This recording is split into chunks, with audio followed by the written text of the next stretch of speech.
तो हेलो दोस्तों, मेरा नाम है अमित और आप सभी का छत्तीसगढ़ टेक में स्वागत है। तो दोस्तों, वन रक्षक भर्ती हेतु ऑनलाइन आवेदन यहाँ पास भरना चालू हो चुका है। दोस्तों, फॉरेस्ट गार्ड के लिए जो आवेदन है यहाँ पास भरना चालू हो चुका है। आप घर बैठे अपने मोबाइल फोन से इसे भर सकते हैं। इसके लिए दोस्तों आप लोग को छत्तीसगढ़ का निवासी होना जरूरी है और ये वैकेंसी दोस्तों 12वीं पास वाले लोग के लिए है। तो इस वीडियो में मैं आप लोग को बताऊंगा कि आप वन रक्षक भर्ती हेतु किस तरह से ऑनलाइन आवेदन कर सकते हैं।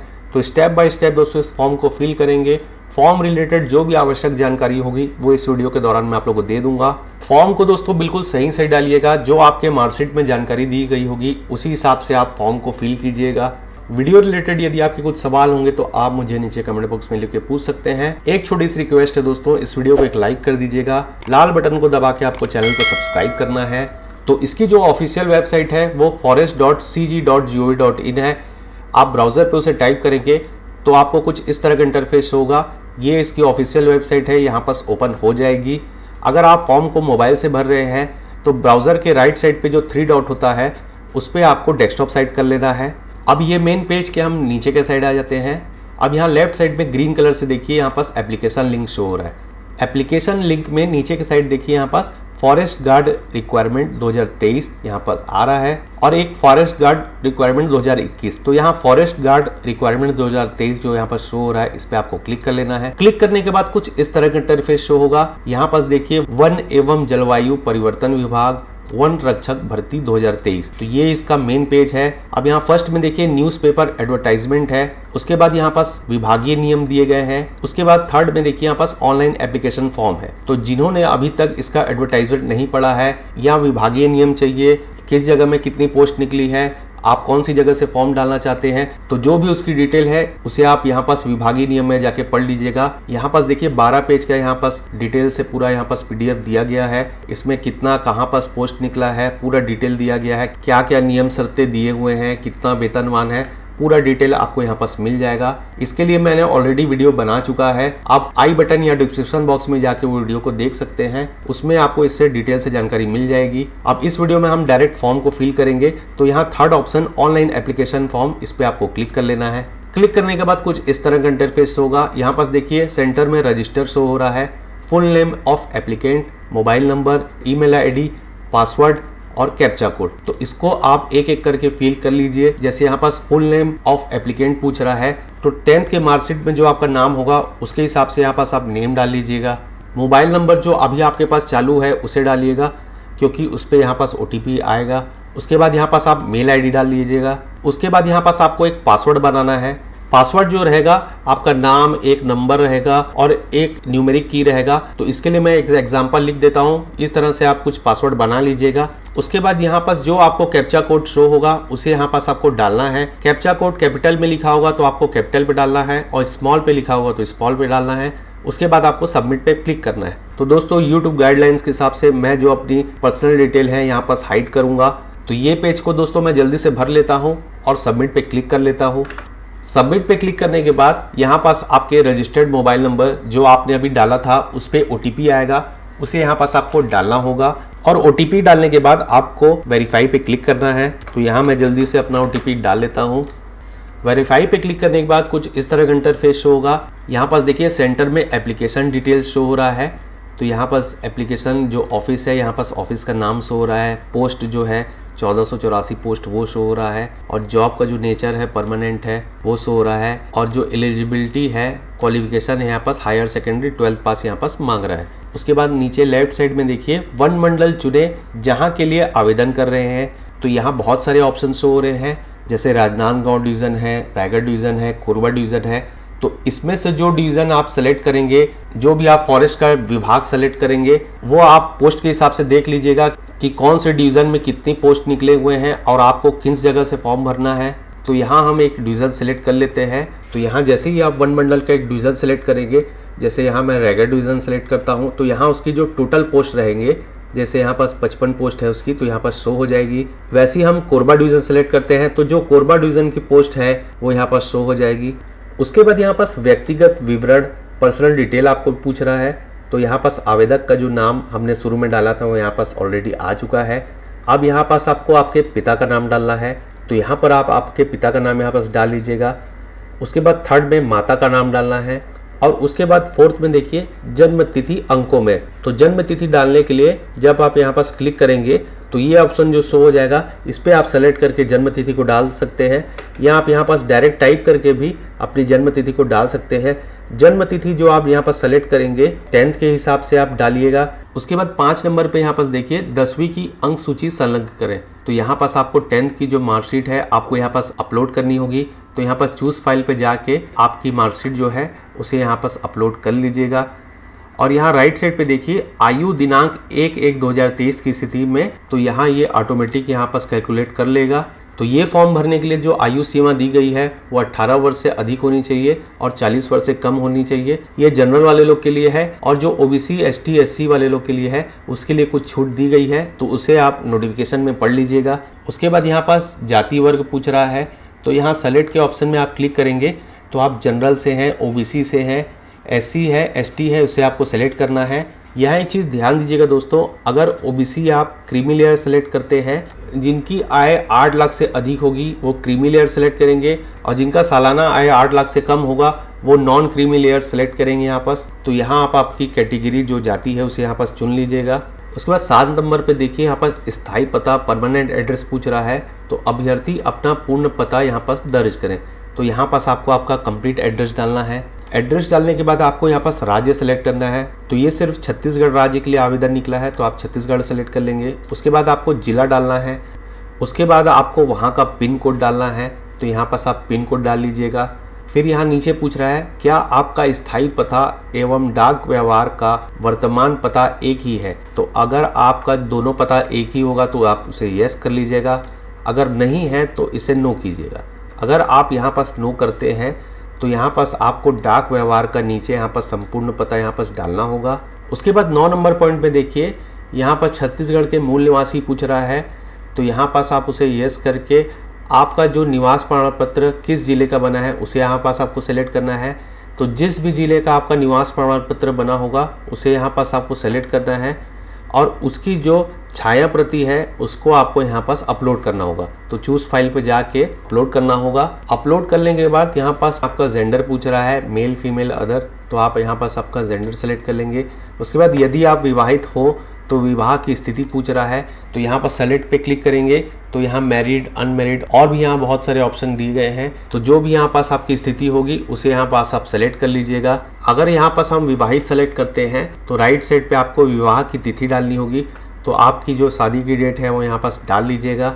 उसके बाद क्या आप भूतपूर्व सैनिक है, हाँ या नहीं, तो इसे आप नो कर लीजिएगा। अगर इसमें से कोई भूतपूर्व सैनिक होंगे तो उसे आपको यस कर लेना है। उसके बाद 13 नंबर पॉइंट यहाँ पास देखिए शैक्षणिक योग्यता का विवरण। तो आपकी जो शैक्षणिक योग्यता है उसका यहाँ पास विवरण देना है। प्रमाण पत्र अंक सूची की सत्यापित में पीडीएफ फाइल ही अपलोड करें। तो यहाँ जो आपकी मार्कशीट है वो आपको पीडीएफ में अपलोड करनी होगी। तो आप आपकी मार्कशीट का स्कैन करके पीडीएफ बना लीजिएगा। अगर आपको पीडीएफ बनाना नहीं आता तो उसके लिए मैंने वीडियो बनाई हुई है, आप डिस्क्रिप्शन बॉक्स में जाके उस वीडियो को देख सकते हैं। उसमें आप फोटो को रीसाइज भी कर सकते हैं, और आपको पीडीएफ कैसे बनाना है उस वीडियो में मैंने बताया हुआ है। उसके बाद यहाँ पास आपको परीक्षा का नाम, डिग्री, डिप्लोमा, क्लास पूछ रहा है, तो ये 12th के बेस से भरा रहा है, तो यहाँ पास आपको 12th सेलेक्ट कर लेना है। फिर सेंटर में देखिए बोर्ड संस्था का नाम पूछ रहा है, तो आपके मार्कशीट में ही संस्था का नाम बोर्ड जो दिया रहता है तो उसे आपको यहाँ पास डाल लेना है। उसके बाद उत्तीर्ण वर्ष पूछ रहा है, तो आपने जिस वर्ष में 12th पास आउट किया होगा उसे आपको यहाँ पर सेलेक्ट करना है। उत्तीर्ण वर्ष दोस्तों मार्कशीट के पीछे भी दिया होता है। उसके बाद यहाँ पास कुल प्राप्तांक पूछ रहा है, टोटल मार्क्स पूछ रहा है, तो 12th का जो टोटल मार्क्स होता है आपके मार्कशीट पे दिया होगा तो उसे यहाँ पास आपको डालना है। उसके बाद प्राप्त अंकों का कुल प्रतिशत पूछ रहा है, तो जो भी आपको नंबर मिला होगा उसका आप परसेंट निकाल लीजिएगा और परसेंट को यहाँ पास आप डाल दीजिएगा। उसके बाद यहाँ पास श्रेणी पूछ रहा है, तो यहाँ फर्स्ट डिवीजन पास है, सेकंड है या थर्ड डिवीजन पास है, तो इसे आप सेलेक्ट कर लीजिएगा। उसके बाद यहाँ पास नीचे लेफ्ट साइड में देखिए प्रमाण पत्र एवं अंक सूची की सत्यापित प्रति संलग्न करना है। तो यहाँ पास दोस्तों आपको सत्यापित करके आपकी मार्कशीट अपलोड करनी होगी। तो यहाँ चूज फाइल पे जाएंगे, उसमें आप अपनी मार्कशीट सेलेक्ट कर लीजिएगा। मार्कशीट आप आपकी सेलेक्ट कर लेंगे तो यहाँ ऐड का ऑप्शन शो हो रहा है, ऐड पे क्लिक करेंगे। अपलोड करने के बाद यहाँ पास डॉक्यूमेंट्स जो है, यहाँ पास आपको डॉक्यूमेंट्स का संख्या यहाँ पास अपलोड यहाँ पास शो हो जाएगा। यहाँ 40 नंबर पॉइंट पे देखिए शारीरिक मापदंड पूछ रहा है। ये जो जानकारी है तो ये हमने जो फॉर्म के शुरू पेज में दिखा था विभागीय जानकारी, वहाँ इसका पूरा डिटेल दिया हुआ है। तो यहाँ आपको पहले आपकी हाइट सेलेक्ट करनी है।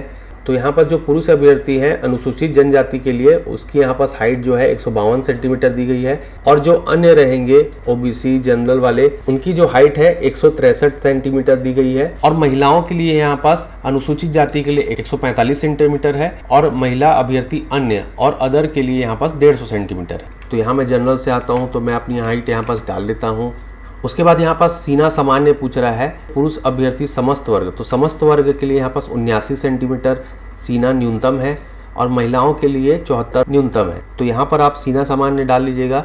उसके बाद सीने का फुलाव, सीने का जो फुलाव है यहाँ पुरुष अभ्यर्थी समस्त वर्ग 5 सेंटीमीटर न्यूनतम और महिला अभ्यर्थी समस्त वर्ग 5 सेंटीमीटर। तो आपका जो सामान्य सीना होगा उसे अगर आप फुलाते हैं तो उसे आप नाप लीजिएगा कि आपका सीना जो है वो कितना सेंटीमीटर फूल रहा है, तो उस हिसाब से आप उसे डालिएगा। न्यूनतम यहाँ पास 5 सेंटीमीटर आपका सीना फूलना चाहिए। उसके बाद 15 नंबर पॉइंट में देखिए, एनसीसी का सी सर्टिफिकेट न्यूनतम बी ग्रेड का प्रमाण पत्र है। तो जिनके पास एनसीसी का सी सर्टिफिकेट न्यूनतम बी ग्रेड का प्रमाण पत्र होगा तो उसे आपको सेलेक्ट करके येस कर लेना है। अगर नहीं है तो इसे नो कर देना है। अगर आप इसे येस करेंगे तो यहाँ पास आपको जो आपका एनसीसी का सर्टिफिकेट होगा उसको यहाँ पास आप चूज़ फाइल जाके आपको उसे यहाँ पास अटैच करना पड़ेगा, उसे यहाँ पास अपलोड करना होगा। उसके बाद 16 नंबर पॉइंट में देखिए, क्या आपके पास राष्ट्रीय स्तर पर खेल कूद के प्रवीणता का प्रमाण पत्र है। तो इसके लिए आपके पास राष्ट्रीय स्तर का खेल कूद का सर्टिफिकेट होगा तो उसे आपको यहाँ पर सेलेक्ट करके यस कर लेना है। अगर नहीं है तो नो करना है। अगर आप इसे यस करते हैं तो आपको राष्ट्रीय स्तर पर खेल कूद का जो सर्टिफिकेट होगा जो आपको मिला होगा उसे यहाँ पास आपको चूज फाइल में जाके अपलोड करना है। फिलहाल हम इसे नो कर देते हैं क्योंकि हमारे पास ये नहीं है।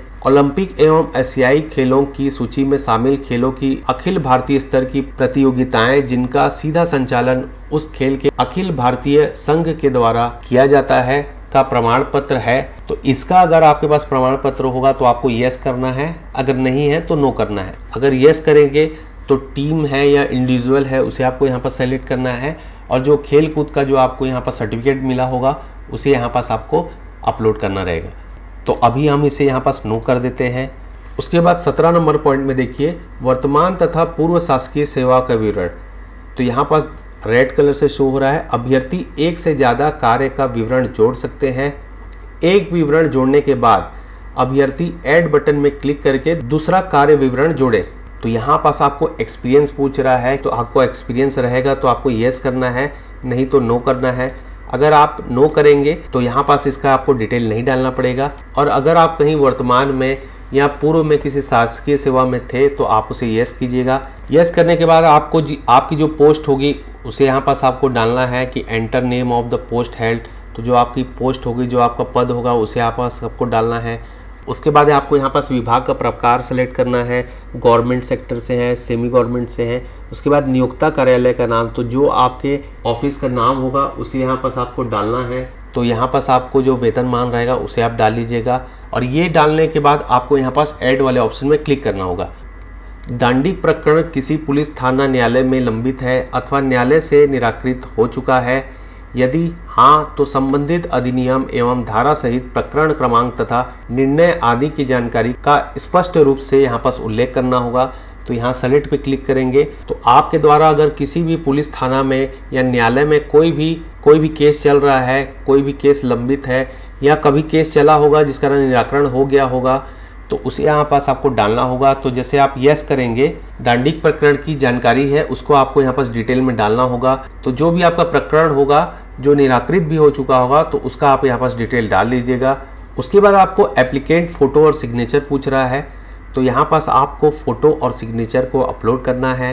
तो आपका जो फोटो का साइज रहेगा वो 100 KB के अंदर रहेगा और जो लंबाई चौड़ाई है यहाँ पास 200 पिक्सल से 300 पिक्सल में रहनी चाहिए। अगर आपको फ़ोटो को रीसाइज करना नहीं आता है तो इसके लिए मैंने वीडियो बनाई हुई है, आप डिस्क्रिप्शन बॉक्स में जाके या मेरे चैनल पे जाके उस वीडियो को देख सकते हैं। अपलोड करने के बाद जो आपकी फ़ोटो और सिग्नेचर है यहाँ पास आपको शो हो जाएगा।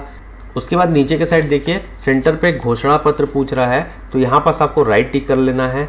तो वापस से आप ऊपर जाके एक बार फॉर्म को रीचेक कर लीजिएगा कि आपने जो भी जानकारी है वो सही डाली है कि नहीं। चेक करने के बाद आपको यहाँ पास ब्लू कलर से जो सेव एंड कंटिन्यू का ऑप्शन शो हो रहा है इस पर आपको क्लिक कर लेना है। तो सेव एंड कंटिन्यू पे क्लिक करने के बाद यहाँ आपको एप्लीकेशन फॉर्म यहाँ पास आपने जो अभी फिल किया है यहाँ पास शो हो जाएगा। एप्लीकेशन की यहाँ पास आपको आईडी मिल जाएगी। राइट साइड पे देखिए प्रिंट का ऑप्शन शो हो रहा है, प्रिंट वाले ऑप्शन पे आप जाके प्रिंट कर सकते हैं। अब इसमें आपको पूरा जो भी आपने अभी डिटेल डाला था यहाँ पास आपको शो हो जाएगा। अब इसमें आप नीचे के साइड आएंगे तो यहाँ पास सबमिट का ऑप्शन यहाँ पास शो हो रहा है, तो ये फाइनल सबमिट का ऑप्शन है, इस पर आप क्लिक कर लेना है। सबमिट पे क्लिक करेंगे तो यहाँ पास देख सकते हैं आप लिखा रहा है your application have B submit successfully, और आपके मोबाइल पे एक मैसेज भी आ जाएगा आपके द्वारा जो एप्लीकेशन फॉर्म भरा गया था वो यहाँ पर सबमिट हो चुका है। अगर अचानक से आपका यहाँ पास ये पेज बंद हो जाता है या वापस से आपको आपका एप्लीकेशन डाउनलोड करना है तो उसके लिए यहाँ पास आपको लॉगिन करना पड़ेगा। तो इसके लिए वापस से आप forest.cg.nic.in वाली वेबसाइट जो रहेगी उस पर आप चल दीजिएगा। उसमें जाने के बाद जो लेफ्ट साइड में फॉरेस्ट गार्ड रिक्वायरमेंट 2023 लिखा होगा उस पर आप क्लिक कर लीजिएगा। क्लिक करने के बाद आप ऑनलाइन फॉर्म पे जाइएगा। ऑनलाइन फॉर्म में जाने के बाद कुछ इस तरह का इंटरफेस होगा। लॉगिन मोबाइल नंबर पासवर्ड आपको यहाँ पास डालना होगा। तो यहाँ आप अपना रजिस्टर्ड मोबाइल नंबर जो आप फॉर्म भरने के टाइम डाला था उसे यहाँ पास आप डाल लीजिएगा, और जो आपने पासवर्ड बनाया था उसे यहाँ पास डाल लीजिएगा, और आपको कैप्चा कोड डालना है। उसके थ्रू आप आपका जो एप्लीकेशन फॉर्म है उसे डाउनलोड कर सकते हैं। तो यहाँ दोस्तों मैंने आप लोगों को बता दिया है कि वन रक्षक भर्ती हेतु आपको किस तरह से आवेदन करना है। वीडियो रिलेटेड यदि आपके कुछ सवाल होंगे तो आप मुझे नीचे कमेंट बॉक्स में लिख के पूछ सकते हैं। फॉर्म रिलेटेड वीडियोस के लिए आप मेरे चैनल को सब्सक्राइब कर सकते हैं। इस वीडियो को एक लाइक कर दीजिएगा दोस्तों, चैनल को सब्सक्राइब कर दीजिएगा। तो आज की वीडियो में दोस्तों बस इतना ही था। मिलते हैं दोस्तों अगली वीडियो में।